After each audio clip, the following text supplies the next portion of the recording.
Alhamdulillahi rabbil alamin. Wassalatu wassalamu ala asrafil anbiya'i wal mursalin wa ala alihi wa sahbihi rasulillahi ajma'in. Amma ba'du. Kami dari kelompok 6, perkenalkan nama saya Abdul Sitri Ali Nasution dengan NIM 0506222124. Perkenalkan nama saya Khairul Sabru Talidan dengan NIM 0506222091. Perkenalkan nama saya Auladia Dinda Rahma dengan NIM 0506221011. Perkenalkan nama saya Chandra Putri Wandira dengan NIM 0506221158. Nah, kami di sini akan menjelaskan materi tentang parameter persatuan dan kesatuan bangsa serta praktiknya. Pertama, kami akan menjelaskan pengertian integrasi nasional menurut para tokoh.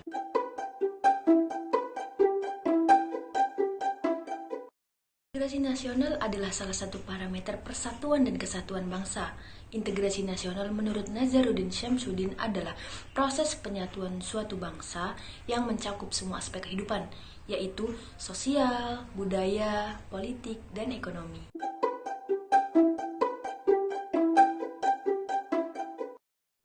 Saya akan menjelaskan pengertian integrasi menurut Sunyoto Usman.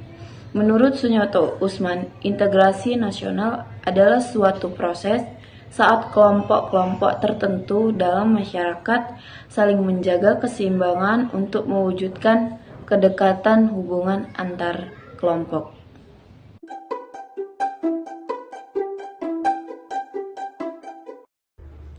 Selanjutnya, pengertian integrasi menurut J. Sujanjati-Jiwandono.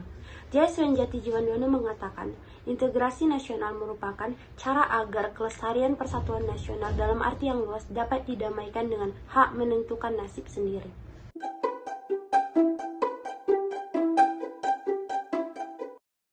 Pengembangan integrasi di Indonesia. Howard Wirings dalam Muaimin and Colin Max Andres tahun 1995 menyebut ada 5 pendekatan atau cara bagaimana para pemimpin politik mengembangkan integrasi bangsa. Kelima, pendekatan yang selanjutnya kita sebut sebagai faktor yang menentukan tingkat integrasi suatu negara adalah 1. Adanya ancaman dari luar. 2. Gaya politik kepemimpinan. 3. Kekuatan lembaga-lembaga politik. 4. Ideologi nasional. Dan yang kelima, kesempatan pembangunan ekonomi. 1. Adanya ancaman dari luar dapat menciptakan integrasi masyarakat. Masyarakat akan bersatu meskipun berbeda suku, agama, dan rasa ketika menghadapi musuh bersama. Contoh, ketika penjajah Belanda ingin kembali ke Indonesia, maka masyarakat Indonesia bersatu padu melawannya. Suatu bangsa yang sebelumnya berseteru dengan saudara sendiri, suatu saat dapat berintegrasi ketika ada musuh negara yang datang atau ancaman bersama yang berasal dari luar negeri. Adanya anggapan musuh dari luar mengancam bangsa juga, mampu mengintegrasikan masyarakat bangsa itu.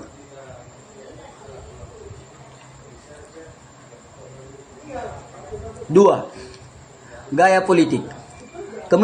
Kepemimpinan gaya politik para pemimpin bangsa dapat menyatukan atau mengintegrasikan masyarakat bangsa tersebut. Pemimpin yang berkarismatik, dicintai rakyatnya, dan memiliki jasa-jasa besar umumnya, mampu menyatukan bangsanya yang sebelumnya tercerai-berai. Misal, Nelson Mandela dari Afrika Selatan. Gaya politik sebuah kepemimpinan bisa dipakai untuk mengembangkan integrasi bangsa.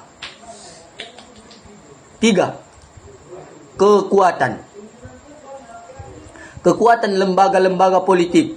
Lembaga politik, misalnya birokrasi, juga dapat menjadi sarana pemersatu masyarakat bangsa. Birokrasi yang satu dan padu dapat menciptakan sistem pelayanan yang sama, baik dan diterima oleh masyarakat yang beragam. Pada akhirnya, masyarakat bersatu dalam satu sistem pelayanan.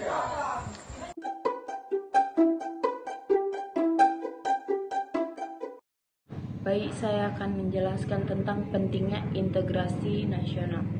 masyarakat yang terintegrasi dengan hak merupakan harapan bagi setiap negara, sebab integrasi masyarakat merupakan kondisi yang diperlukan bagi negara untuk membangun kejayaan nasional demi mencapai tujuan yang diharapkan. Ketika masyarakat suatu negara senantiasa diwarnai oleh pertentangan atau konflik, maka akan banyak kerugian yang diderita, baik kerugian berupa fisik, materi, seperti kerusakan sarana dan prasarana yang sangat dibutuhkan oleh masyarakat, maupun kerugian mental spiritual seperti perasaan, kekecewaan, cemas, ketakutan, bahkan juga tekanan mental yang berkepanjangan. Di sisi lain, banyak pula potensi sumber daya yang dimiliki oleh negara yang mestinya dapat digunakan untuk melaksanakan pembangunan bagi kesejahteraan masyarakat.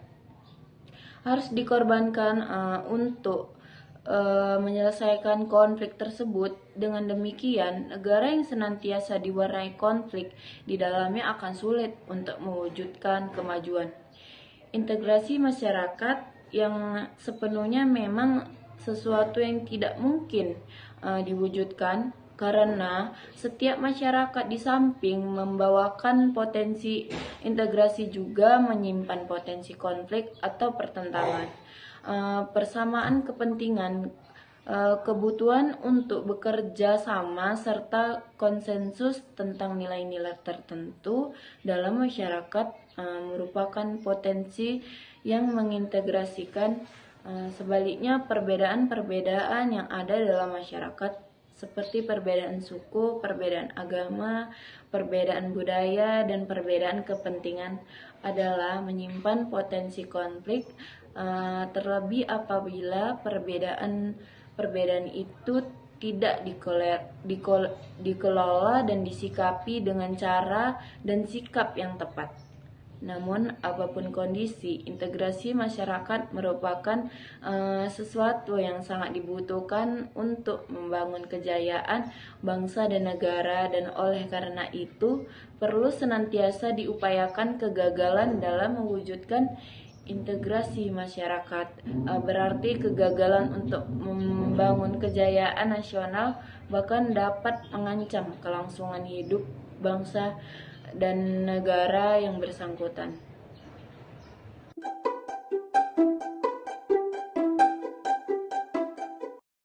Di sini saya akan menjelaskan mengenai dinamika dan tantangan integrasi nasional. Terdapat banyak perkembangan dari dinamika dan integrasi nasional yang terjadi di Indonesia. Berdasarkan jenisnya, ada 5 peristiwa integrasi yang pernah terjadi di Indonesia. Yang pertama yaitu integrasi bangsa. Pada tanggal 15 Agustus 2005, melalui MOU atau Memorandum of Understanding di Vantaa, Helsinki, Finlandia, pemerintah Indonesia berhasil dengan damai mengajak Gerakan Aceh Merdeka atau GAM bergabung kembali dan setia memegang teguh kedaulatan bersama Negara Kesatuan Republik Indonesia atau NKRI. NKRI berhasil menyelesaikan kasus disintegrasi yang terjadi di Aceh sejak tahun 1975 ini. Yang kedua yaitu integrasi wilayah. Melalui deklarasi Juanda yang diselenggarakan pada tanggal 13 Desember 1957, pemerintah Indonesia mengumumkan kedaulatan wilayah, yakni lebar laut teritorial seluas 12 mil yang diukur dengan menghubungkan titik-titik ujung yang paling luar pulau-pulau negara Indonesia. Yang ketiga yaitu integrasi nilai. Mengembangkan Pancasila sebagai nilai integrasi terus-menerus dilakukan. Misalnya, pada pendidikan Pancasila pada mata kuliah di perguruan tinggi maupun mata pelajaran di sekolah. Melalui pelajaran ini, Pancasila sebagai nilai bersama dan Pancasila sebagai dasar filsafat negara terus-menerus disampaikan kepada generasi muda. Yang keempat yaitu integrasi elit massa. Seringnya pemimpin mendekati rakyatnya dengan berbagai kegiatan, misalnya kunjungan ke daerah, temu kader PKK, ataupun pos presiden. Kegiatan yang sifatnya mendekatkan elit dan massa ini akan menguatkan dimensi vertikal integrasi nasional. Yang kelima yaitu integrasi tingkah laku. Mewujudkan perilaku integratif dapat dilakukan dengan pembentukan lembaga-lembaga politik dan pemerintahan termasuk birokrasi.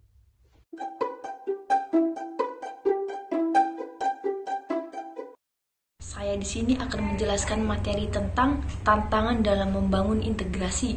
Dalam upaya mewujudkan integrasi nasional Indonesia, tantangan yang dihadapi datang dari dimensi horizontal dan vertikal. Dalam dimensi horizontal, tantangan yang berakar pada perbedaan suku, agama, ras, dan geografi. Sedangkan dalam dimensi vertikal, tantangan yang ada adalah berupa celah perbedaan antara elit dan massa, di mana latar belakang pendidikan kekotaan menyebabkan kaum elit berbeda dari massa yang cenderung berpandangan tradisional.